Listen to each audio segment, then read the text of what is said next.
पाकिस्तान 'ਚ पंजाबी कॉन्फ्रेंसां दे सब तो वड्डे नैटवर्क पंजाबी नैशनलिस्ट फोरम वालों जी आयां ਨੂੰ 15 ਅਪ੍ਰੈਲ ਤੋਂ ਅਫਗਾਨ ਸਿਟੀਜ਼ਨ ਕਾਰਡ ਹੋਲਡਰ ਨੂੰ ਵੀ ਮੁਲਕ ਬਦਲ ਕਰਨ ਦਾ ਫੈਸਲਾ। ਵਫਾਕੀ ਵਜ਼ਾਰਤ ਦਾਖਲਾ ਨੇ ਪੰਜਾਬ ਹਕੂਮਤ ਨੂੰ 15 ਅਪ੍ਰੈਲ ਤੋਂ ਅਫਗਾਨ ਸਿਟੀਜ਼ਨ ਕਾਰਡ ਹੋਲਡਰ ਦੀ ਮੁਲਕ ਬਦਲੀ ਦੇ ਲਈ ਆਪਰੇਸ਼ਨ ਫੇਜ਼ 2 ਸ਼ੁਰੂ ਕਰਨ ਦੇ ਅਹਿਕਾਮਾਤ ਜਾਰੀ ਕਰ ਦਿੱਤੇ ਨੇ।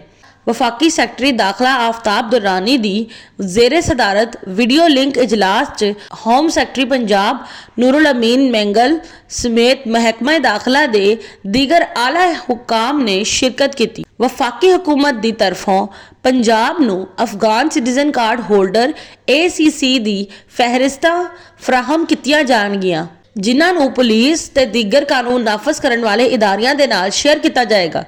जिस तरह गैर कानूनी गैर मुल्की ते अफगान शहरियां नू गिरफ्तार करके जिलियां च कायम होल्डिंग सेंटर्स च रखा जाएगा तो फिर डिपोर्ट किया जाएगा।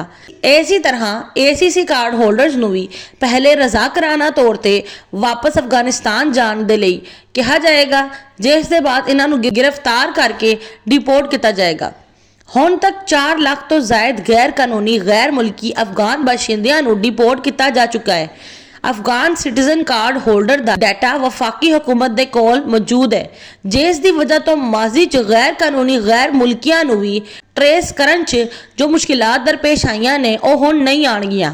गैर मुल्कियां दी मुल्क बदरी दे फेज 2 दे खत्म होने दे फौरी बाद फेज 3 शुरू करने दे बारे च भी ब्रीफिंग दी गई है, जिस Afghan POR proof of residence card holder नू मुल्क बदल किया जाएगा।